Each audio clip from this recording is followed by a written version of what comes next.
আসসালামু আলাইকুম, ইসমত মিলি স্বাগত জানাচ্ছি এনটিভির সকালের খবরে। ক্রাউন সিমেন্ট শিরোনাম দেখছিলেন, এবার পুরো খবর। পাকিস্তান ও ভারতের মধ্যকার পরিবর্তনশীল পরিস্থিতিতে গভীর উদ্বেগ প্রকাশ করেছে বাংলাদেশ। নিরাপত্তা উপদেষ্টা ডক্টর খলিলুর রহমান বলেন, বাংলাদেশের পক্ষ থেকে উভয় দেশকে শান্ত থাকার এবং সংযম প্রদর্শনের জন্য আহ্বান জানানো হচ্ছে। অন্যদিকে সীমান্ত দিয়ে ভারত থেকে বাংলাদেশে প্রায় ১০০ জন মানুষকে জোরপূর্বক অনুপ্রবেশ করানোর ব্যাপারে প্রতিবাদ জানিয়ে তিনি বলেন, শুধুমাত্র আনুষ্ঠানিক প্রক্রিয়ায় বাংলাদেশি নাগরিকদের ফেরত নেবে সরকার। শফি মাহমুদ সাগরের রিপোর্ট। পাকিস্তান ভারত চলমান পরিস্থিতি নিয়ে উদ্বিগ্ন বাংলাদেশ। প্রধান উপদেষ্টার নিরাপত্তা বিষয়ক উপদেষ্টা ডক্টর খলিলুর রহমান পররাষ্ট্র মন্ত্রণালয়ে ব্রিফিংয়ে জানান, দুদেশের মাঝে চলমান উত্তেজনাকর পরিস্থিতি গভীরভাবে পর্যবেক্ষণ করা হচ্ছে। বলেন, বাংলাদেশের পক্ষ থেকে উভয় দেশকে শান্ত থাকার আহ্বান জানানো হয়েছে। আঞ্চলিক শান্তি, সমৃদ্ধি ও স্থিতিশীলতার চেতনায় বাংলাদেশ আশাবাদী যে কূটনৈতিক প্রচেষ্টার মাধ্যমে উত্তেজনা প্রশমিত হবে এবং শেষ পর্যন্ত এই অঞ্চলের জনগণের কল্যাণে শান্তি বিরাজ করবে। এক সীমান্তে ভারত যখন পাকিস্তানের সাথে যুদ্ধে ব্যস্ত, ঠিক সে সময়ই অন্য সীমান্ত দিয়ে ভারত থেকে বাংলাদেশে অনুপ্রবেশ করানো হয়েছে শতাধিক মানুষকে। এমন ঘটনার নিন্দা জানিয়ে ডক্টর খলিলুর রহমান বলেন, অবৈধ নাগরিকদের প্রত্যাবাসন হওয়া উচিত আনুষ্ঠানিক প্রক্রিয়ায়। আমরা প্রতিটি কেস আলাদা আলাদা করে নিরীক্ষণ করছি এবং আমাদের সিদ্ধান্ত হচ্ছে, আমরা কেবল আমাদের দেশের নাগরিক যদি কেউ থাকেন এবং তা প্রমাণিত হয়, তাহলে তাদেরকে আমরা গ্রহণ করব এবং এটা ফর্মাল চ্যানেলে করতে হবে। এভাবে পুশ ইন করাটা সঠিক নয়। বাংলাদেশে জোরপূর্বক মানুষদের প্রবেশ করানোর ব্যাপারে ভারতের সাথে যোগাযোগের চেষ্টা করা হচ্ছে বলে জানান তিনি। শফি মাহমুদ সাগর, এনটিভি নিউজ, ঢাকা। ভারত পাকিস্তানের মধ্যে সামরিক হামলার নিন্দা জানিয়ে শান্তিপূর্ণ সমাধানে পদক্ষেপ নেওয়ার আহ্বান জানিয়েছেন বিএনপির ভারপ্রাপ্ত চেয়ারম্যান তারেক রহমান।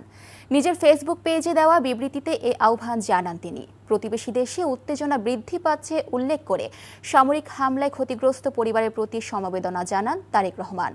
তাছাড়া সংশ্লিষ্ট সকলকে সংযম প্রদর্শন এবং সংঘাতের শান্তিপূর্ণ সমাধানের জন্য পদক্ষেপ নেওয়ার আহ্বানও জানান তিনি।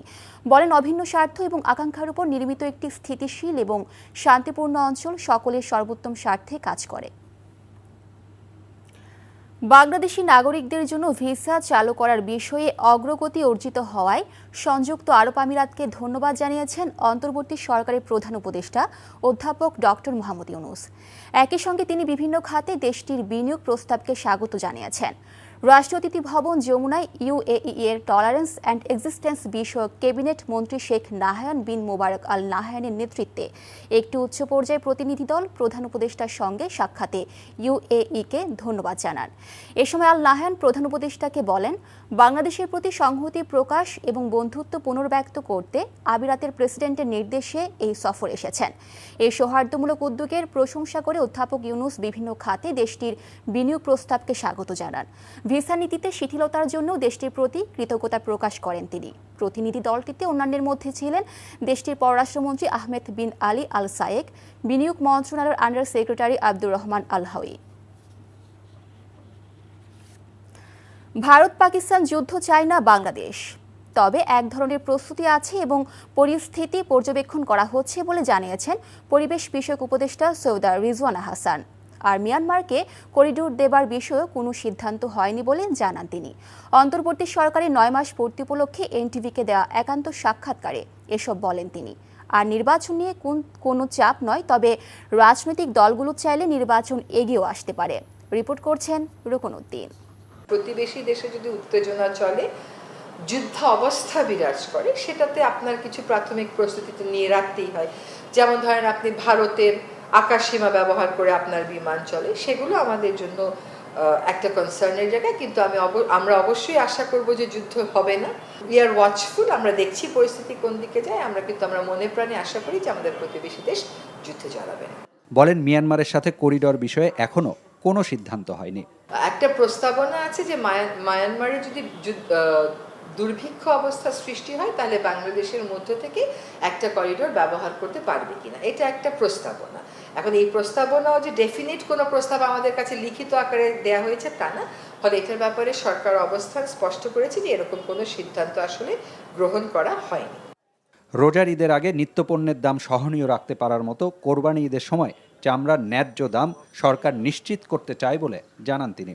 অন্তর্বর্তী সরকারের 9 মাসে মন্ত্রণালয়গুলো লক্ষ্য ঠিক করতে পেরেছে বলেও মনে করেন সৈয়দ আলী জোয়ানা। মোটা দাগে কোন কাজগুলো আমাদের করে যাওয়া দরকার মন্ত্রণালয়ের পর্যায়ে সেটা আমরা প্রত্যেকে এখন মোটামুটি একটা উপলব্ধির জায়গাতে এসেছে, সেই মোতাবেক যে মন্ত্রণালয়গুলো কাজ করে যাচ্ছে।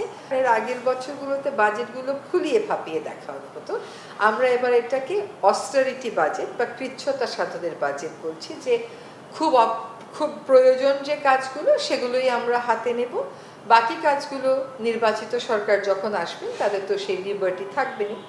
এক প্রশ্নের জবাবে জানান, নির্বাচন নিয়ে চাপে নেই সরকার, বরং রাজনৈতিক দলগুলোর সাথে আলোচনা করেই সিদ্ধান্ত নেওয়া হচ্ছে।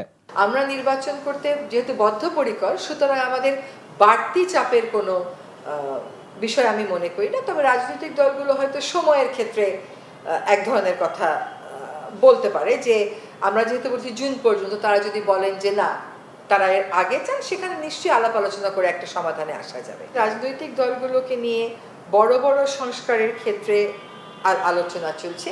আরেকটা হচ্ছে কিছু কিছু সংস্কার আছে যেগুলোতে আসলে রাজনৈতিক ঐক্যমতের প্রয়োজন নেই। যেমন একটা সার্ভিসকে আপনি ক্যাডারভুক্ত করবেন কি করবেন না, ওর জন্য বিশেষায়িত ক্যাডার রাখবেন কি রাখবেন না, হ্যাঁ, এইগুলো কাজ কিন্তু যার যার মন্ত্রণালয়কে একটা তালিকা করে দিয়ে দেওয়া হয়েছে, তোমরা এই কাজগুলো করে ফেলো, আমরা সেই কাজগুলো করছি। আর নির্বাচন, সংস্কার ও গণহত্যার বিচার কার্যক্রম নিশ্চিত করতে সরকার কাজ করে যাচ্ছে বলেও জানান তিনি। রকনউদ্দিন, এনটিভি নিউজ, ঢাকা। বিদ্যুৎ খাতে সরবরাহ কমিয়ে শিল্প খাতে 25 কোটি ঘনফুট গ্যাসের সরবরাহ বাড়ানো হবে বলে জানিয়েছেন বিদ্যুৎ ও জ্বালানি উপদেষ্টা ফাউজুল কবির খান। বুধবার সচিবালয়ে শিল্পে গ্যাস সংকট নিয়ে ব্যবসায়ীদের সাথে বৈঠক শেষে এ কথা বলেন তিনি। আর সামনে গরম বাড়লে লোডশেডিং মোকাবেলায় তেলভিত্তিক বিদ্যুৎ কেন্দ্রে উৎপাদন বাড়ানোর চিন্তা আছে বলেও জানান উপদেষ্টা। জানান, আপাতত গ্যাস ও বিদ্যুতের মূল্য বৃদ্ধির কোনো চিন্তা সরকারের নেই। রিপোর্ট করছেন রকনউদ্দিন। দেশে এখন দৈনিক গ্যাসের চাহিদা 380 কোটি ঘনফুট। মঙ্গলবারের হিসেবেও পেট্রোবাংলা সরবরাহ করেছে 272 কোটি ঘনফুট গ্যাস। চাহিদার বিপরীতে 100 কোটি ঘনফুটেরও বেশি ঘাটতি থাকায় সংকটে পড়েছে শিল্প খাত। চাহিদার তুলনায় 40% কম গ্যাস মিলছে বলে জানিয়েছেন ব্যবসায়ীরা। বিলিয়ন বিলিয়ন ডলারের বিনিয়োগ ঝুঁকিতে পড়েছে বলেও দাবি তাদের। এমন বাস্তবতায় বুধবার সচিবালয়ে ব্যবসায়ীদের সাথে বৈঠক করেন জ্বালানি উপদেষ্টা। কতগুলো সিদ্ধান্ত নিয়েছি। প্রথম সিদ্ধান্ত হচ্ছে যে রমজান উপলক্ষে যে 1200 মেগাওয়াট দেওয়া হতো, সেখান থেকে আমরা 150 মেগাওয়াট ইয়েতে আমরা বিদ্যুতের পরিবর্তে আমরা শিল্পে দেব। আর দ্বিতীয় সিদ্ধান্ত হচ্ছে মে থেকে অগাস্ট, এই 4 মাস আমরা 4টা এক্সট্রা এলএনজি কার্গো আনবো, এবং এর ফলে আরও 100 MMCFD গ্যাস। সুতরাং সর্বমোট শিল্পে বরাদ্দ 250 MMCFD বাড়বে। এ সময় তার কাছে প্রশ্ন ছিল, তাহলে গরম বাড়লে লোডশেডিং কমাতে সরকারের পরিকল্পনা কি? বিদ্যুৎ থেকে আমরা গ্যাস কাট করলে ওই ঘাটতিটা যখন বিদ্যুতের বাড়বে, তখন এটার জন্য আমরা ওই লিকুইড ফুয়েল বেসড ইয়েগুলো চালাবো। এলএনজি আমদানি করা হলেও আপাতত গ্যাস বিদ্যুতের দাম বাড়ানোর কোনো চিন্তা নেই বলেও জানান জ্বালানি উপদেষ্টা। আমাদের তো একটা ঘাটতি হবে 11,000 কোটি টাকার মতো এটা আনার ফলে। তো এখন কিন্তু এই যেটা শিল্পের যে উৎপাদন যে যদি ব্যাহত হয়, সেটার দাম তো আরো অনেক বেশি। আপাতত গ্যাসের কোনো মূল্যবৃদ্ধির সিদ্ধান্ত নিচ্ছি না, কিংবা বিদ্যুতের কোনো মূল্যবৃদ্ধির সিদ্ধান্ত নিচ্ছি না।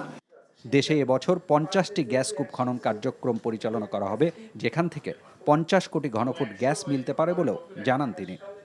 রকনউদ্দিন, এনটিভি নিউজ, ঢাকা। এ ছিল সকালের খবরে। এই খবরের ভিডিও সহ আপডেট জানতে ভিজিট করুন ntvonline www.ntvbt.com। এছাড়াও এনটিভির জনপ্রিয় সব অনুষ্ঠান ও খবরের আপডেট জানতে ভিজিট করুন আমাদের ইউটিউব ও ভেরিফাইড ফেসবুক পেজে। ধন্যবাদ সবাইকে।